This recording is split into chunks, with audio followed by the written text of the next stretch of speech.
ಸಾರ್ವಜನಿಕರ ಅನುಕೂಲತೆಗಾಗಿ ಹಾಗೂ ಮಳೆ ಗಾಳಿ ಇಲ್ಲದೆ ಚಿತಾಭಸ್ಮ ಮಾಡಲು ಎಲ್ಲಾ ಮೂಲಭೂತ ಸೌಲಭ್ಯಗಳನ್ನು ಕಲ್ಪಿಸಿದ ಮೇಲೆ ಆಧುನಿಕ ವಿದ್ಯುತ್ ಚಿತೆಗಾರ ಕಟ್ಟಡವನ್ನು ಶಾಸಕ ಸಿಪಿ ಯೋಗೇಶ್ವರ್ ಪರಿಶೀಲನೆ ಮಾಡಿದರು.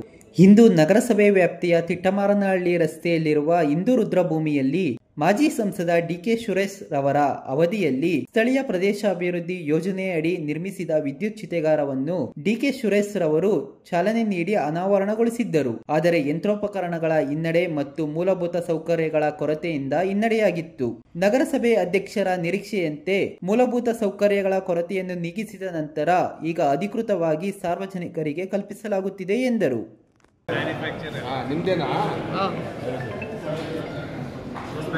ಎಷ್ಟು ನಿಮಿಷದಲ್ಲಿ ಬರ್ನ್ ಆಯ್ತದೆ? 1 hour 15 minutes. ಅಷ್ಟು ಬೇಕಾ?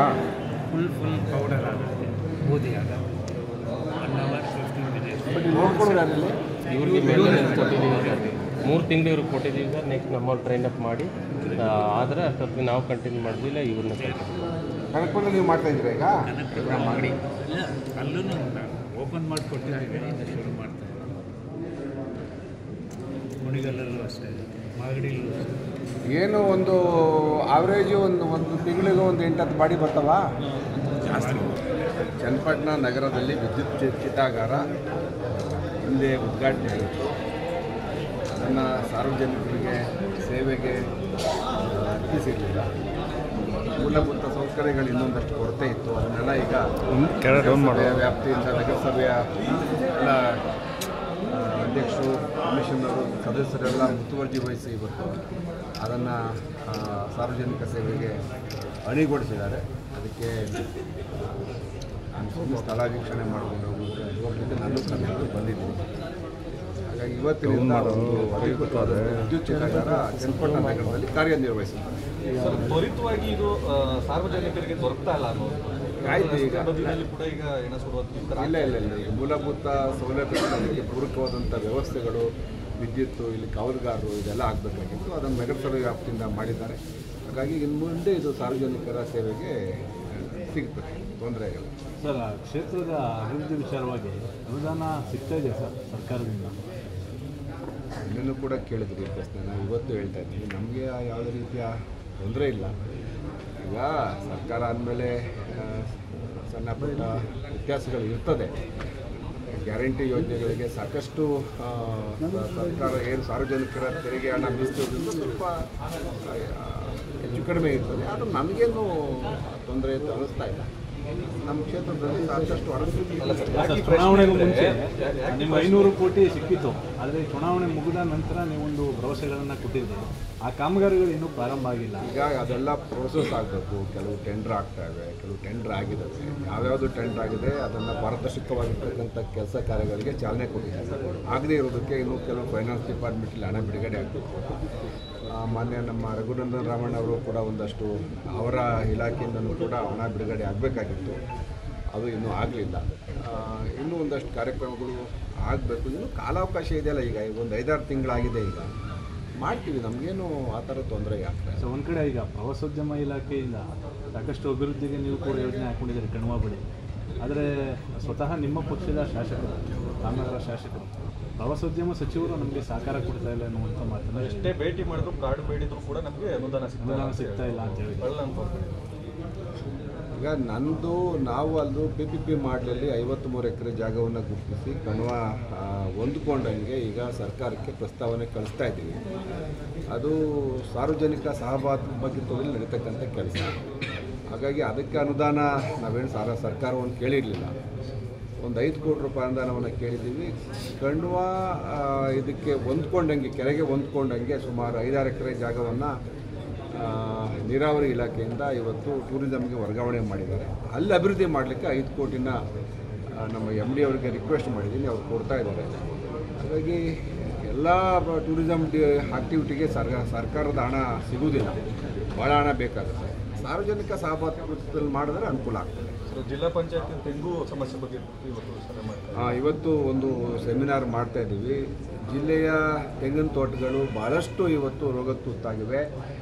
ಇವತ್ತು ರೈತರಿಗೆ ಬಂಪರ್ ಬೆಲೆ ಇದೆ ತೆಂಗಿಗೆ, ಆದರೆ ತೆಂಗಿಲ್ಲ. ನಮ್ಮ ದುರಂತ ಅಂತಂದರೆ ಇವತ್ತು ತೆಂಗಿನ ಬೆಳೆ ಇದ್ದಿದ್ದರೆ ಭಾಳ ಉತ್ತಮವಾದಂಥ ಬೆಲೆ ಸಿಗ್ತಾಯಿತ್ತು. ಅದಕ್ಕೆ ನುಸಿ ರೋಗ, ಏನೋ ಬಿಳಿ ತಲೆ ಹುಳುಗಳ ಬಾಧೆ, ವೈಟ್ ಫ್ಲೈ ಅಂತ ಹೇಳ್ತಾರೆ. ಹಾಗಾಗಿ ಹಲವಾರು ಸಮಸ್ಯೆಗಳ ಬಗ್ಗೆ ಇವತ್ತು ನಮ್ಮ CPCR ಕಾಸರಗೋಡಿನ ವಿಜ್ಞಾನಿಗಳು, ನಮ್ಮ ಡಿಪಾರ್ಟ್ಮೆಂಟವರು, GKVKನವರು ಎಲ್ಲರೂ ಸೇರಿ ಇವತ್ತು ಸೆಮಿನಾರ್ ಮಾಡ್ತಾ ಇದ್ದಾರೆ, ಚರ್ಚೆ ಮಾಡಲೇ ಅದ್ರ ಮುಖಾಂತರ ಅದ್ರ ಬಂದಂಥ ವಿಷಯಗಳನ್ನು ಆಧರಿಸಿ ನಾವು ಸರ್ಕಾರಕ್ಕೆ ವರದಿ ಕೊಡಬೇಕಾಗುತ್ತೆ. ಮಾನ್ಯ ಮುಖ್ಯಮಂತ್ರಿಗಳ ಸರ್ಕಾರ ಗಮನಕ್ಕೆ ತಗೊಂಡು ಅದಕ್ಕೆ ಏನು ಪರಿಹಾರ ಕಂಡುಕೋಬೋದು ಸಾಮೂಹಿಕವಾಗಿ ಅನ್ನೋದ್ರ ಬಗ್ಗೆ ಇವತ್ತು ಚರ್ಚೆ ಪ್ರಾರಂಭ ಆಗಿದೆ. ಅದನ್ನು ರಾಮನಗರ ಜಿಲ್ಲೆಯಲ್ಲಿ ಇವತ್ತು ಪ್ರಾರಂಭ ಮಾಡ್ತಾ ಇದ್ದೀವಿ. ನೀರಾ ಪ್ರೊಸೆಸಿಂಗ್ ಯೂನಿಟ್ ಎಲ್ಲಿ ಬಂತು ಸರ್? ಈಗ ಒಂದು ನೀರನ್ನು ತೆಗಿಬೇಕಾದ್ರೆ ಸಹಕಾರ ಸಂಘಗಳಿಗೆ ಮಾತ್ರ ಅವಕಾಶ ಇರ್ತದೆ. ಫಾರ್ಮರ್ಸ್ ಪ್ರೊಡ್ಯೂಸ್ ಕಂಪ್ನಿಗೆ ಮಾತ್ರ ಸರ್ಕಾರದಲ್ಲಿ ಅವಕಾಶ ಇದೆ. ಇವತ್ತು ನಮ್ಮ ಕೆಂಗಲ್ ಫಾರ್ಮರ್ಸ್ ಪ್ರೊಡ್ಯೂಸ್ ಕಂಪ್ನಿಗೆ ಲೈಸೆನ್ಸ್ ಕೊಟ್ಟಿದ್ದಾರೆ. ಅವರೀಗ ನೀರವನ್ನು ತೆಗೆದು ಸಂಸ್ಕರಣೆ ಮಾಡ್ತಾರೆ. ಈಗಾಗಲೇ ತಿರುಮನಹಳ್ಳಿಯಲ್ಲಿ ಒಂದು ಸಣ್ಣ ಯೂನಿಟನ್ನು ಕೂಡ ಆ ಸಂಸ್ಥೆ ವತಿಯಿಂದ 40-50 ಲಕ್ಷದಲ್ಲಿ ಹಾಕಿದ್ದಾರೆ. ಬಹುಶಃ ಇನ್ನೊಂದು 8 ದಿವಸದಲ್ಲಿ ಪ್ರಾರಂಭಿಕವಾಗಿ ರೈತರೇ ನೀರ ತೆಗೆದು ಮಾರ್ತಕ್ಕಂಥದ್ದಕ್ಕೆ ಚಾಲನೆ ಕೊಡ್ತಾ ಇದ್ದೀವಿ. ಚನ್ನಪಟ್ಟಣದಲ್ಲಿ ಒಂದು ಯೂನಿಟ್ ಆಗುತ್ತೆ ಸರ್? ಆಗುತ್ತೆ. ಅದು ದೊಡ್ಡ ಒಂದು ಕೈಗಾರಿಕೆಯಾಗಿ ಇದು ಬದಲಾವಣೆ ಆಗಬೇಕು. ಅದಕ್ಕೆ ಪೂರ್ವಭಾವಿಯಾಗಿ CFTRAನಲ್ಲಿ ಇನ್ನೂ ರಿಸರ್ಚ್ ನಡೀತಾ ಇದೆ ಮೈಸೂರಿನಲ್ಲಿ. ಅವರು ನಮಗೆ ಎಲ್ಲ ರಿಪೋರ್ಟ್ ಕೊಡಬೇಕು. ಈಗ ಅಲ್ಲೇ ಫ್ರೆಶ್ ಆಗಿ ನೀರ ತೆಗೆದು ಮಾರಲಿಕ್ಕೆ ಮಿನಿಮಮ್ ಪ್ರೋಸೆಸ್ ಅಂತ ಕನಿಷ್ಠ ಪ್ರೊಸೆಸ್ ಮಾಡಿ ಮಾರಲಿಕ್ಕೆ ಇವಾಗ ಪ್ರಾರಂಭ ಮಾಡಿದ್ದೀವಿ. ಇನ್ನೊಂದು ವಾರ 15 ದಿವಸದಲ್ಲಿ ಅದು ಪ್ರಾರಂಭ ಆಗುತ್ತೆ. ಲೈಸೆನ್ಸ್ ಕೊಟ್ಟಿದ್ದಾರೆ. ಪ್ರತಿ ಮರಕ್ಕೆ ಅಬಕಾರಿ ಇಲಾಖೆಯಿಂದ 10 ರೂಪಾಯಿ ಕಟ್ಟಿಸ್ಕೊಂಡು ಮರವನ್ನು ಮಾರ್ಕ್ ಮಾಡಿ ನಾವು ಯಾವ್ಯಾವ ಮರದಲ್ಲಿ ನೀರು ತೆಗಿಬೇಕಂತ ಕೊಡ್ತಾರೆ. ಅದನ್ನು ರೈತರೇ ತೆಗಿತಾರೆ. ಹಾಗಾಗಿ ರೈತರ ಸಂಸ್ಥೆ ಮುಖಾಂತರ ಅದು ಮಾರಾಟ ಮಾಡ್ತಾರೆ. ಈಗ ಚನ್ನಪಟ್ಟಣ ಮತ್ತು ಮಂಡ್ಯ ಜಿಲ್ಲೆ ಅಕ್ಕಪಕ್ಕ ಇರೋದ್ರಿಂದ ದೊಡ್ಡ ಮಟ್ಟದಲ್ಲಿ ಏನಾದರೂ ಪ್ಲ್ಯಾನ್ ಮಾಡ್ತಾ ಇದ್ದೀರಾ? ಹೇಗೆ? ಯಾರಾದರೂ ಉದ್ಯಮಿಗಳು ಬರಬೇಕು. ಇದನ್ನು ಈ ಏನು ಪೆಪ್ಸಿ, ಕೋಕೋ ಕೋಲಾ ಅಂತ ಭಾಳ ಆರೋಗ್ಯಕ್ಕೆ ಹಾನಿಕರವಾದಂಥ ಪೇಯಗಳನ್ನು ಇವತ್ತು ಜನಗಳು ಕುಡಿದು ಅನಾರೋಗ್ಯಕ್ಕೆ ತುತ್ತಾಗ್ತಾ ಇದ್ದಾರೆ. ಅದಕ್ಕೆ ಪರ್ಯಾಯವಾಗಿ ತೆಂಗಿನಿಂದ ತೆಗಿತಕ್ಕಂಥ ಏನು ಹನಿ ನಾವು ಅದನ್ನು ಜೇನು ಅಂತ ಕರಿಬೋದು, ನೀರ ಅಂತ ಕರಿಬೋದು, ಅಥವಾ ಒಂಬಾಳೆಯಿಂದ ಬರ್ತಕ್ಕಂಥ ರಸ ಏನಿದೆ ಇದು ಆರೋಗ್ಯಕ್ಕೆ ಭಾಳ ಉತ್ತಮವಾದಂಥ ಪೇಯ. ಇದನ್ನು ಮಹಾತ್ಮ ಗಾಂಧೀಜಿಯವರು ಸ್ವತಂತ್ರ ಪೂರ್ವದಲ್ಲೇ ಇದರ ಬಗ್ಗೆ ಸಾಕಷ್ಟು ವಿಚಾರಗಳನ್ನ ಹೇಳಿದ್ದಾರೆ. ಇವತ್ತು ಕೂಡ ವೈಜ್ಞಾನಿಕವಾಗಿ ಸಾಬೀತಾಗಿದೆ. ಅದಕ್ಕೆ ಸಾಕಷ್ಟು ಖನಿಜ ಸತ್ವಗಳು ಕೂಡಿರ್ತಕ್ಕಂಥ ಪೇಯ ಅಂತೇಳಿ ಅದನ್ನು ಮಾರುಕಟ್ಟೆ ಮಾಡಲಿಕ್ಕೆ ಹಲವಾರು ರೀತಿಯ ಪ್ರಯತ್ನಗಳು ನಡೀತಾ ಇದೆ. ಇನ್ನು ಕೆಲವು ದಿವಸ ಆದಮೇಲೆ ಸ್ಪಷ್ಟವಾಗಿ ನಾನು ಉತ್ತರವನ್ನು ಕೊಡ್ತೀನಿ. ಸುರ್ಜೇವಾಲಾ ಖಡಕ್ಕಾಗಿ ಎಚ್ಚರಿಕೆ ಕೊಟ್ಟಿದ್ದಾರೆ ಶಾಸಕರುಗಳಿಗೆ.